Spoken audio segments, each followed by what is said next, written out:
A nivel global, entre el 50 y 100% de las mujeres en zonas urbanas reportan haber sido víctimas de acoso sexual y otras formas de violencia en espacios públicos. Es algo muy feo y triste que todavía siga sucediendo, por lo que me han contado, por ejemplo, mi abuelita o mi mamá, que sigan sucediendo ese tipo de comentarios o violencia hacia la mujer, y es demasiado triste.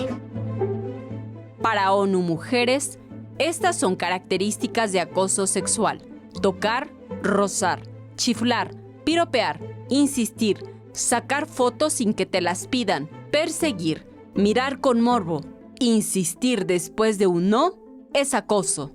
Y eso es lo que traemos, pero sí hay muchas cosas, incluso las canciones, ¿no? Hay muchas canciones de antaño que las veíamos normales y pues no, la verdad es que sí lastiman.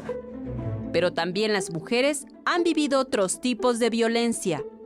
También depende mucho de la mujer, que ponga límites, y también que si desde un principio marca sus límites, no debe de pasar este tipo de cosas.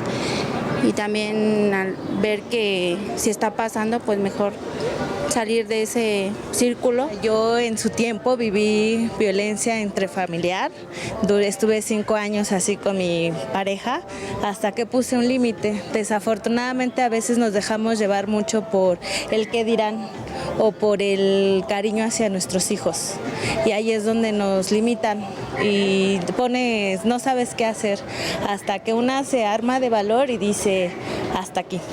Aunque se salga una con 3 pesos de su casa, pero lo hace. Y el apoyo de la familia también es muy importante, porque a veces el miedo a estar sola, a enfrentarse sobre todo con los hijos, es lo que te ciega a seguir en ese trauma.